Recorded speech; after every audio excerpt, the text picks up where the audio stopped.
The trouble started when the class hamster got out of its cage. Judy Jenkins was on hamster duty, and I think she forgot to close the little door after she'd replaced the hamster's newspapers. Kids are so easily distracted these days. It used to be all a teacher had to do was chant 1, 2, 3, eyes on me to get a room back in order. Attention spans have gotten so bad that I've taken to firing a starter's pistol to get the kids back on track. Had to buy it myself, but the gym teacher told me the union rep is going to see if we can get ammunition added to the budget next year. So anyway, the hamster's cage was left open, which wasn't that big a deal in itself. Certainly not the first time it's happened. And it's not like the hamster has ever shown much interest in personal freedom before. On other occasions where I've found the cage door open, the little furball was still in there, contentedly running on its wheel, not a care in the world. But then Scott Miller climbed on his desk. I guess he was imitating a professional wrestler he saw at the presidential rally or something, and in his attempt to dropkick a friend, he missed and crashed into the bookshelf. Well, the impact must have startled the hamster something terrible, because it shot out of its cage and scurried down the shelf and hid in amongst the dioramas of the president's 4th inauguration. You'd think it couldn't get much worse, but then someone yelled rat and all the girls started screaming, including Judy, who should have known better. Before I could even dig my starter pistol out of the desk drawer, the Cooper kid grabbed a broom and started smashing dioramas like he was playing whack-a-mole at the carnival. I was horrified, and without thinking, I shouted that it wasn't a rat, just the class hamster, which in retrospect was pretty stupid on my part because that got everyone screaming. What a disaster.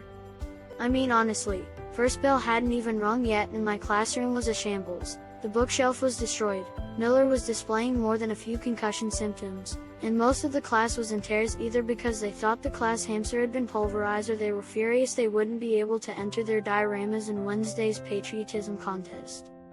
Riots have started for less. So I was a little worried when someone asked who was on hamster duty and everyone turned and stared at Judy in the now empty cage. The poor girl looked mortified.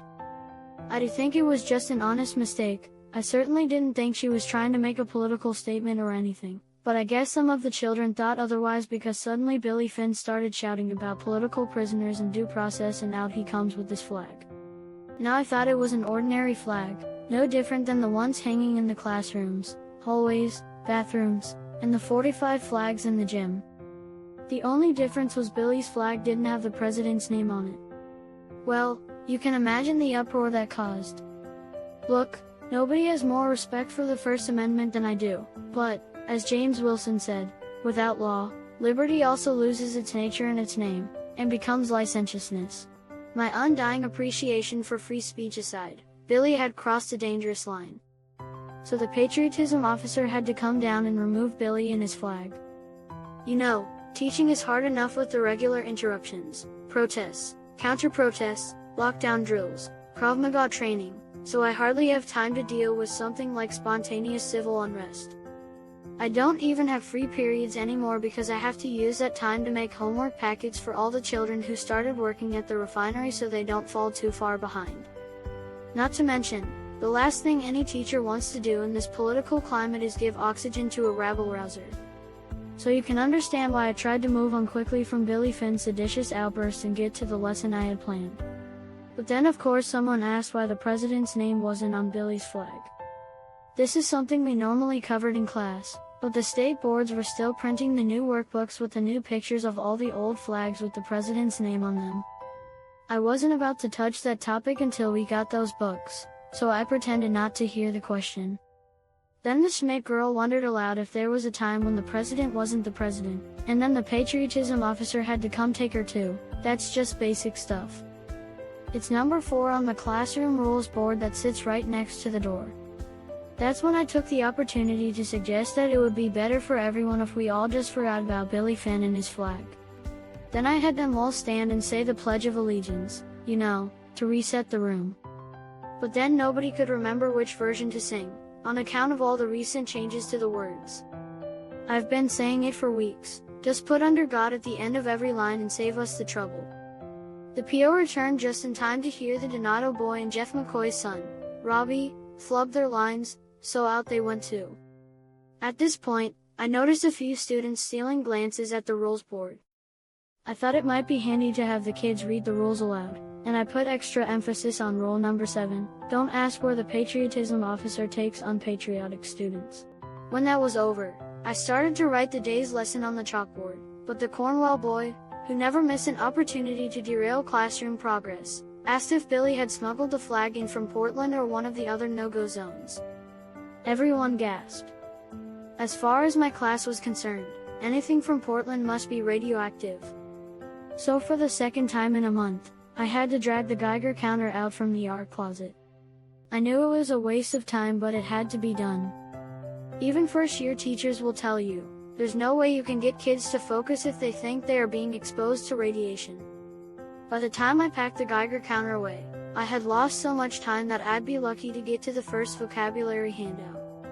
Meanwhile, the patriotism officer had taken up permanent residence at my desk, his presence an implicit threat that any more subversive behavior would be handled swiftly and with extreme prejudice. I appreciated the calming effect this had on the class and began my lecture on one of our most important patriotic traditions, voting for the president. These students have been voting since kindergarten, but the new law lowering the voting age to the 3rd trimester had just been passed, in state ed. The updated curriculum made it my responsibility to teach the students that voting from birth was how things have always been. Not an easy task with such an inquisitive group, not to mention the added pressure of the PO scrutinizing my every word. My heart rate jumped when the Dugan boy raised his hand. Dugan was one of those irritatingly clever kids who loved getting a rise out of his teachers. I thought for sure he was going to insist he hadn't voted before kindergarten, and the others would agree, and then the PO would narrow his eyes and probably notice the smashed dioramas, and then I'm the one getting dragged out of here kicking and screaming. To my relief, he asked how anyone was supposed to make an informed decision at such a young age. I told him if he did his homework more often, maybe he'd be better informed. The PO got a good chuckle out of that one. Then the Wennerstop boy asked who the president's opponent was and did he have a strong political platform. I didn't even have a chance to make up an answer before the PO got him out of there too. Maybe it was because so many of their classmates had been removed at that point, but after the PO took Wennerstop, a hush fell over the remaining students. At first I thought it was just fear, but as I moved around the room handing out vocab sheets, I sensed a solemnity to the silence that suggested a change had occurred, like a door to some greater understanding had started to swing open. Then someone asked if there was a difference between patriotism and nationalism, which were 2 of our vocabulary words. I said sure, patriotism is pride in one's country, whereas nationalism is the belief that your national culture is superior to others, and they said that the line between the two gets a little fuzzy sometimes. And I said the voters have an ethical obligation to the Republic and to each other to reject leaders espousing nationalistic ideals, lest we risk our democracy crumbling under the fascistic impulses of power-hungry demagogues. Nobody wants to end up like Equatorial Guinea. And they asked how political movements can ever succeed in overthrowing entrenched authoritarian regimes. And I said they must capture the hearts of the proletariat. And they asked if it's the proletariat who suffer most, why do they support leaders who keep them in metaphorical chains? And I said because the ruling class has papered their cages with the trappings of patriotism and convinced them that the bars in which they are confined are the only thing keeping them safe. And then the PO returned, and one of the boys in the back of the class farted and everyone had a nice laugh. Class was nearly over and I was feeling pretty defeated about how unproductive the day had been. Then Cindy Fontaine asked why the president's face wasn't on Mount Rushmore. Poor girl must have gotten one of the really old textbooks at the beginning of the year. I shot the PO an embarrassed look and confiscated it. That's when it happened, one of those aha moments that every good teacher experiences from time to time.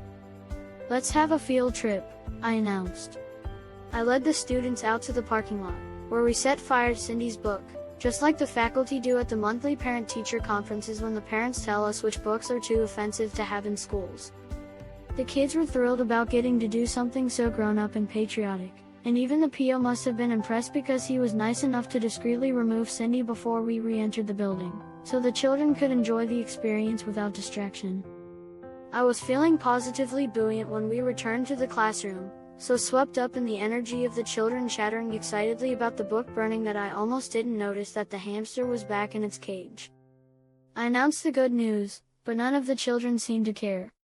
They had forgotten all about the hamster and Billy Finn's flag and everything else that had happened. When the bell rang, they were still talking about what a great lesson it had been, which is really what this job is all about. Every day it becomes harder to remember why we do this job, but then you have one of those rare days where you find a way to truly connect with your students and get them excited about learning, and, man, there's no better feeling in the world.